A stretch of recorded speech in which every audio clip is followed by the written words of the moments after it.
নমস্কার বন্ধুরা, পিয়াস chicken and লাইফস্টাইলে আপনাদের সবাইকে স্বাগত। আজকে করবো সর্ষে ইলিশ ভাপা। তাই মাছটাকে ভালো করে ধুয়ে রেখে দিলাম, তাতে নুন হলুদ একটু সর্ষের তেল মাখিয়ে মাছটাকে রেখে দেবো একটা সাদা বাটিতে। তাতে সাদা সর্ষে কালো সর্ষে পোস্ত দিয়ে গরম জলে সেটাকে ভিজিয়ে রাখবো। ভেজানোর পরে ছিলে ভালো করে এটাকে মশলাগুলোকে বেটে নেবো।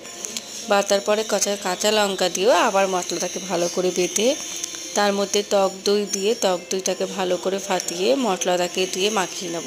মাখানোর পর তাতে কাঁচা সর্ষের তেল, নুন, একটু হলুদ আর কাশ্মীরি লঙ্কার গুঁড়ো দিয়ে মশলাটাকে ভালো করে মাখিয়ে নেব।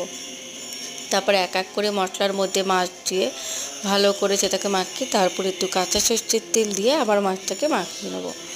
মাখানো হয়ে গেলে টিফিন কাঁচের মধ্যে মশলাগুলোকে দিয়ে মাছগুলোকে এক এক করে সাজিয়ে নেব। তার উপরে সামান্য একটু কাঁচা সর্ষের তেল ছড়িয়ে দেবো। হয়ে গেলে একটু কাঁচা চিরা লঙ্কা দিয়ে দেবো। দেওয়ার পরে একটু কড়াইতে জল দেবো। জল দেওয়ার পরে যে জলটা টকবক করে ফুটে উঠলে টিফিন কাঠিটা বসিয়ে গোটা 15 মিনিট মতন রেখে দিলেই সর্ষে ইলিশ ভাপা কমপ্লিট। এইভাবে একবার বানিয়ে দেখো, খুব সুস্বাদু আর খুব সুন্দর খেতে লাগবে। সহজ এবং পদ্ধতিতে এটাকে বানানো।